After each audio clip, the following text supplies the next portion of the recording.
দক্ষিণে হিমালয়ের দেশ নেপাল। নেপাল ভ্রমণে মানুষ পাহাড় আর মন্দির দেখে ফেরেন। শীতের সময়টা কেউ বা বেছে নেন ট্রেকিংয়ে।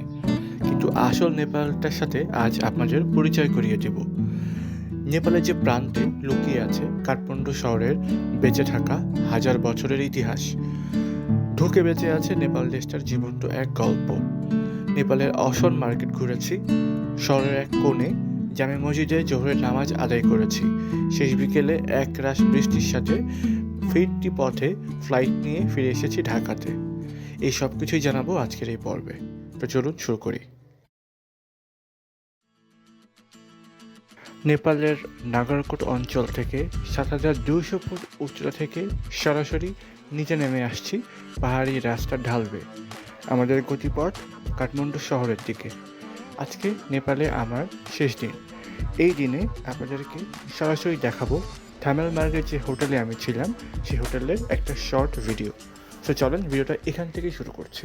তো আমি থামেলে একটা হোটেল নিয়েছিলাম যেটার নাম হচ্ছে অ্যান্ডিজ হোম, যেটা একটা পারফেক্ট হোটেল। এটা হচ্ছে থামেলমার্গে এবং এই হোটেলটা আমার দেখা খুবই পারফেক্ট একটা হোটেলগুলোর মধ্যে একটা। খুব সুন্দর একটা হোমস্টে। এখানে এরকম সুন্দর পাথর বেছানো রাস্তা আছে। এখানে সুন্দর একটা বসার জায়গা আছে, চারপাশে এরকম গাছ লাগানো। And this is the place you can sit. আর এইদিকে গেলে সোজা হচ্ছে রিসেপশন, অ্যান্ড এইদিকে ওদের বসার আরেকটা জায়গা করা আছে। আর এটা হচ্ছে অফিস। রিসেপশন, এই পাশে কিচেন। আপনারা খাবার অর্ডার করলে ইনস্ট্যান্ট রান্না করে যাবে। It's a live kitchen, right? Okay. And okay okay মানে বসার অনেক জায়গা আছে, সুন্দর করে বসার জায়গা করা। এখানে বসে আপনারা বাইরে না যেও অনেক লম্বা সময় ধরে আড্ডা দিতে পারবেন। এটা খুবই ভালো একটা place, suggested by my friend. আর এইখানে জিনিসটা আমার সবথেকে বেশি ভালো লাগছে, অনেকগুলো বই। এই যে বইয়ের কালেকশনগুলো অনেক ভালো। আমি বইয়ের নামগুলো অনেকক্ষণ ধরে পড়তেছিলাম। অ্যান্ড এইখানে বসার জায়গা করা সুন্দর করে। আমাদের কাছে লেস একটা রিভিউ দিচ্ছি, এটা না দিলেই না। আপনারা এটা booking.com বা অন্যান্য অ্যাপস থেকে পেয়ে যাবেন। গুগলের ছবিগুলো দেখে নিন, রুমের মধ্যে খুবই সুন্দর, আপনাদের মাস্ট পছন্দ হবে। এবং এটা সম্পূর্ণ ডিফারেন্ট একটা হোম হবে। আমাদের ওয়াশিং সার্ভিসও আছে, আপনারা বললেই যে ওরা সার্ভিস করে দিবে ওয়াশিং। এখানে বসে বসে আপনারা খাবার খাইতে পারবেন। অ্যান্ড পরিবেশটা এত সুন্দর, পিসফুল এক কথায়। আমি খুবই শর্ট একটা রিভিউ দিচ্ছি আপনাদেরকে। আমি এখনও বেরোয় যাব, আজকে আমার ফ্লাইট। সো আমার হাতে খুবই ডে টাইম, খুবই শর্ট একটা এক্সপ্লোর করতে হবে। রুমের ছবিগুলো আপনারা গুগল থেকে দেখে নেবেন, আমি আপনাদেরকে লিঙ্ক দিয়ে দিব দরকার হলে ডেসক্রিপশন বক্সে। And this is the way. এদিকে আরেকটা সাইড ওপরে ওঠার জন্য, ছাদটা অনেক সুন্দর, ব্যালকনি আছে ওপরে। এটা অল ওভার ভিউ। সো আমার দেখা one of the most beautiful একটা হোটেলগুলোর মধ্যে একটা, হোমস্টের মধ্যে একটা। আপনারা এখানে আসলে ডেফিনেটলি ফ্যামিলি নিয়ে আসতে পারবেন, পার্সোনালি আসতে পারবেন, ফ্রেন্ডের সাথে আসতে পারবেন। সো এটা একটা গুড চয়েস। আমাদের এবারের গন্তব্য বাগমতি বাজারে নেপালের জামে মসজিদ। সো বেসিক্যালি আমি আসলাম ওই দিক দিয়ে মেন রাস্তা জুতা রেখে। আর এখানে মসজিদ। এই মসজিদটা অনেক অনেক অনেক বেশি সুন্দর। নেপালে আসার পর এই ফিলটা কেমন সেটা আমি পরে বলতেছি, এখানে খুব জোরে কথা বলবো না। তো আমার ঠিক পেছনেই যেটা মসজিদ, এটা নেপালের জামে মসজিদ। তো আমি এখন মূলত আছি নেপালের বাগবাজারে। আর আমার ঠিক পেছনে ছিল নেপাল জামে মসজিদ। তো এটা আজকে দুপুরের জোহরের যে নামাজটা, এটা আজকে এখানে আদায় করলাম। এই নেপালে আমার ৮ থেকে ৯ দিনের যে জার্নি, এই জার্নিটাতে আমার একটা অদ্ভুত ফিলিংসটা এরকম, এখানে এসে কোনো ওয়াক্তে আজান শুনতে পাই নাই। এবং এটাতে কি অদ্ভুত একটা ফিলিং, আমি যখন মসজিদে প্রবেশ করলাম প্রথমবারের মতো একামাত শুনলাম এবং আজান শুনলাম, আমরা একটা ডিফারেন্ট ফিলিং হচ্ছিল। আর মসজিদের ভেতরটা মূলত আমি দেখাতে পারি নাই, বিকজ এখানে ওই কিছুদিন আগে একটা ইনসিডেন্ট হয়। ইনসিডেন্টটা এইরকম, কেউ একজন মসজিদে আসে এবং আসার পরে মসজিদের মধ্যে সে টিকটক ভিডিও বানায় ফেলে এবং এটা নিয়ে একটা ইস্যুও হয়। নেপালে এখন খুবই বিজি একটা রোড বাগবাজার। নেপালি মানুষজন অনেক কনসিয়াস, ওরা রাস্তাঘাট সবসময় অনেক পরিষ্কার পরিচ্ছন্ন রাখে। কোথাও চিপসের প্যাকেট বা বিস্কিটের প্যাকেট ওরা ফেলায় না সচরাচর, যেটার কারণে এত বেশি রিটার্ন ক্লিন রাখে। তো এই জিনিসটা আমাদের একটা লার্নিং পয়েন্ট। আমাদের এখানে সেখানে অনেক কিছু আছে। আর সামনে একটা ওভারব্রিজ থেকে আমরা পার হয়ে যাব আসান মার্কেট। এখান থেকে 5 মিনিটস ওয়াকিং ডিস্টেন্স আসান মার্কেটটা। আর সামনের দিকে যাই। আসলে এরকম রাস্তা হাঁটাহাঁটি করলে শহরটাকে পুরোপুরি এক্সপ্লোর করা যায়। এটা বেটার ওয়ে। একটা শহরকে চেনার জন্য বা একটা শহরের মানুষজন সে দেশের কালচার ট্র্যাডিশন এটাকে জানার জন্য। রাস্তায় বিভিন্ন ধরনের ওই বাস স্টপের মতো করা আছে, ওগুলো খুবই সুন্দর এবং খুব সুন্দর করে ডেকোরেটেড করা।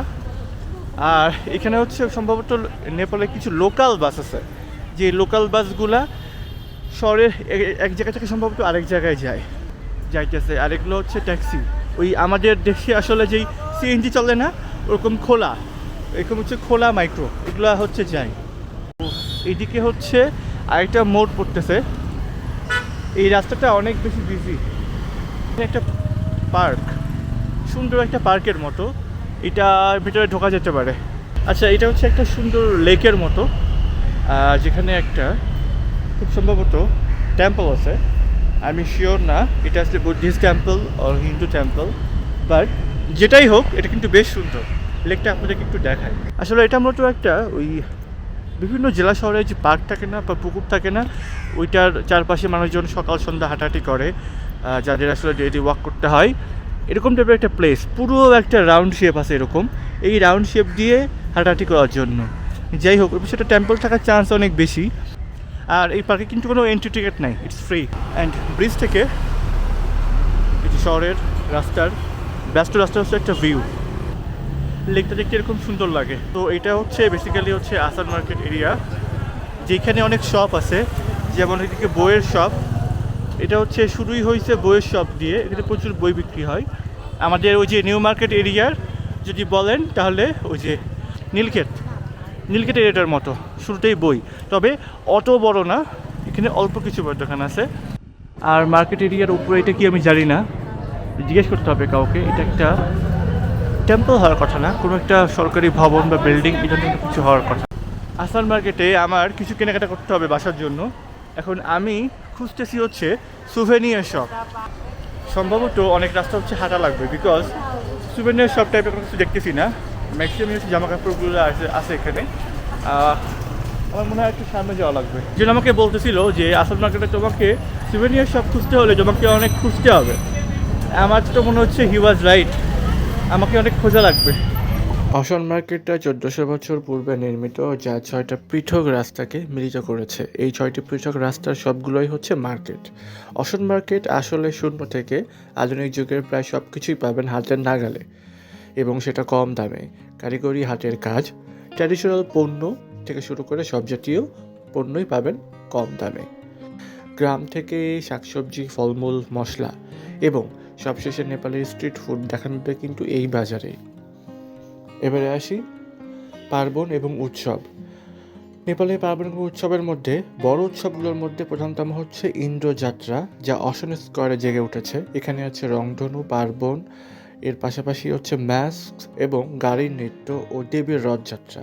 এই উৎসবগুলো কিন্তু নেপালের এখানে অনুষ্ঠিত হয়ে থাকে। এখানে হচ্ছে ওই যে পূজার সামগ্রী থাকে না, সেগুলা থালি তারপর এগুলো সব বিক্রি হইতেছে। আর এদিকে হচ্ছে কুকারিজ আইটেম। আসান মার্কেট নিয়ে একটা ব্যাপার বলি, এটা কিন্তু হচ্ছে নেপালে অনেক পুরনো একটা মার্কেট, অনেক পুরনো, মানে এটা 17 বছরের পুরনো একটা মার্কেট। এইখানকার যে বিল্ডিংয়ের যে স্ট্রাকচারগুলো আছে, এই স্ট্রাকচারগুলো দেখে আপনারা বুঝতে পারতেছেন যে এই বিল্ডিংটা আসলে কত পুরনো দিনের। নেপালের মার্কেটগুলো যখন আনমনে ঘুরে দেখবেন, আপনারা তখনই জানবেন যে এই সময়ের মার্কেটটা কিন্তু একটা সময়ে পণ্যের বদলে পণ্য অর্থাৎ বিনিময় প্রথা প্রচলন ছিল। তার ছাপগুলো কিন্তু এই নেপালের মার্কেটের অলিগুলিতেই আপনারা পেয়ে যাবেন। আসান মার্কেটের বেশিরভাগ দোকানেই কিন্তু প্রাইস ট্যাগ নেই, মূল্য নির্ধারিত হয় কথা, হাসি এবং দরদামের মাধ্যমে। বিছানার চাদর, খাদি কাপড়, এই এরিয়াগুলোতে এগুলো সম্ভবত সেল হচ্ছে। এই মার্কেটেই কিন্তু পাবেন অন্নপূর্ণা দেবীর মন্দির। এই মার্কেট 2 ভাগে বিভক্ত। একটা অংশে পাবেন নেপালের 1000 বছরের পুরনো শহরের নেপাল, এবং অন্য এক পাশে দেখবেন নেপালের আধুনিক ইউরোপীয় ধাঁচের সব শপিং মল। পুরনো মার্কেটকে ভেঙে আধুনিক কংক্রিটের জঙ্গল করা হয়নি নেপালে, বরং তারা ঐতিহ্যকে ধরে রাখছে। আর এটা হচ্ছে আসান মার্কেট এরিয়ার খুব ঐতিহাসিক হিস্ট্রিক্যাল একটা বিল্ডিংয়ের সামনে আমি দাঁড়ায় আছি। এটা হচ্ছে গুগলে সার্চ করলে আপনারা এই ছবিটা সবার আগে দেখতে পারবেন।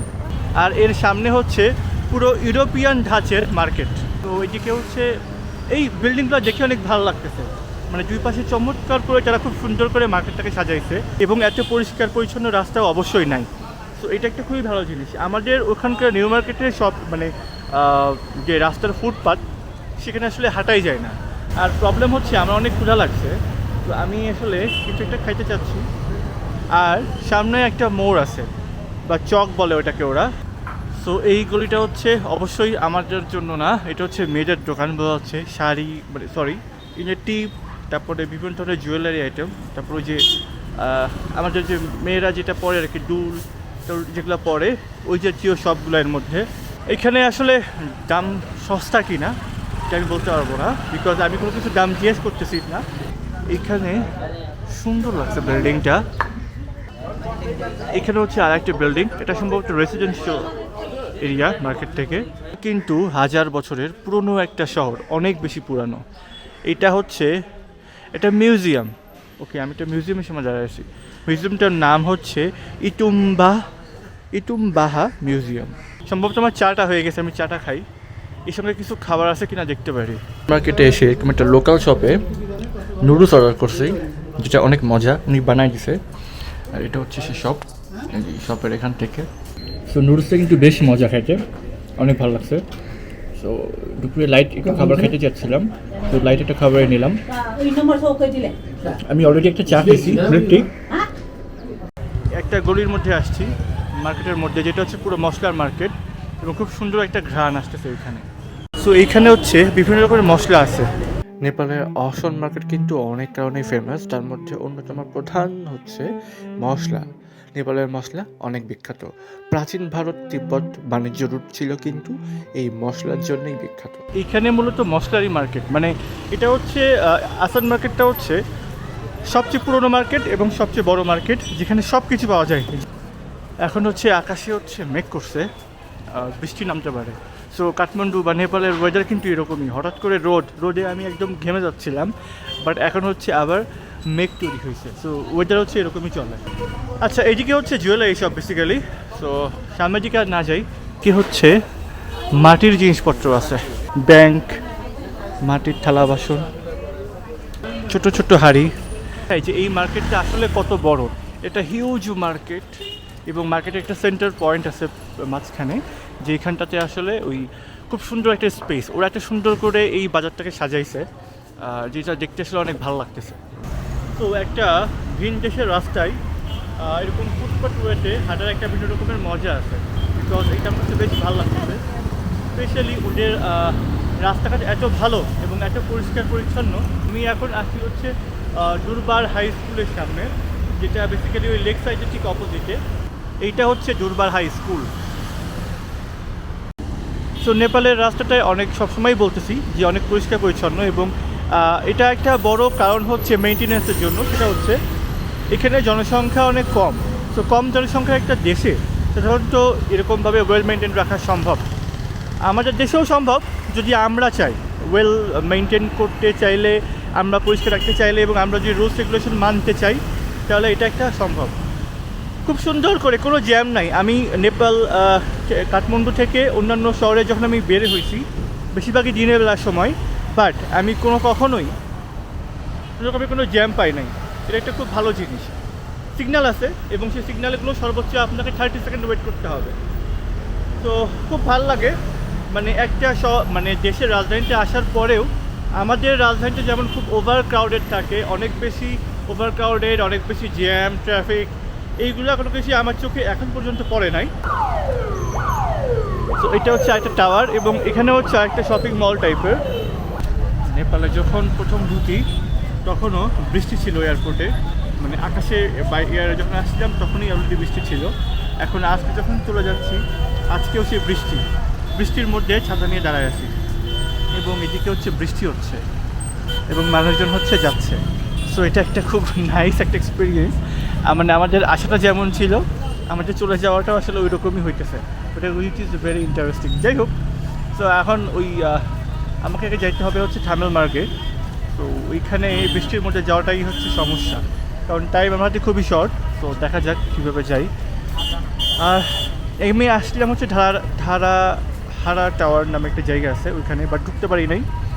বিকজ বৃষ্টির কারণে। বেসিক্যালি হচ্ছে এটাই হচ্ছে সেই ধারাহারা টাওয়ার। মূলত এই ধারাহারা টাওয়ারে এখানে আসছে যে আমি টিকিট কাটতে যাচ্ছিলাম, বাট টিকিট কাটতে যাই টিকিটটা কাটতে পারি নাই বিকজ বৃষ্টি চলে আসছে। সো একদিক দিয়ে ভালোই হয়েছে টিকিট কাটতে না পেরে, আমার তো সময়ও কম ছিল। সো দ্য ফ্যাক্ট ইজ একটা হচ্ছে ভালোই হয়েছে, এখানে প্রচুর বৃষ্টি হয়েছে, লোকজন সবাই ওই ঢাকার মতোই ব্যস্ত যে সবাই আসলে বাড়ি ফিরবে কীভাবে, বা একটা হুলস্থুল বৃষ্টি পড়লে যেটা হয় সবাই সেটা নিচে দাঁড়ায় আছে। বিকেলের সূর্য নেই, তার বদলে একরাশ মেঘ আর বৃষ্টি। ইচ্ছে ছিল অনেক চমৎকার এক বিদায় হবে। নেপালে আসার সময় ছিল বৃষ্টি, আজ ফিরে যাচ্ছি, এখানেও বৃষ্টি। নেপালের এই 11 দিনের প্রত্যেকটা কাটানো মুহূর্ত আমার কাছে ছিল অসাধারণ। আমি যা দেখেছি আপনাদের সামনে সাধ্যের সবটুকু দিয়ে তুলে ধরার চেষ্টা করেছি আমার এই আজকের পর্বের মধ্য দিয়ে। নেপালে আমার চমৎকার সব অভিজ্ঞতা এবং আমার সাথে কাটানো সবগুলো মুহূর্ত ছিল স্মরণীয়। কিছু মুহূর্ত থাকে বিষাদময়, যদি তা হয় বিদায় বেলা। নেপাল নামের এই প্রতিবেশী রাষ্ট্রে আমার অগণিত স্মৃতি রেখে যাচ্ছি ভিডিওগুলোর মাধ্যমে। সবার শেষে আপনাদের কাছে কৃতজ্ঞতা যারা নেপাল সিরিজের সবগুলো ভিডিও কম বেশি দেখার চেষ্টা করেছেন এবং আপনাদের মতামত দেওয়ার চেষ্টা করেছেন আমার ভিডিওতে। অসংখ্য ধন্যবাদ। সবাই ভালো থাকবেন। আসসালামু আলাইকুম।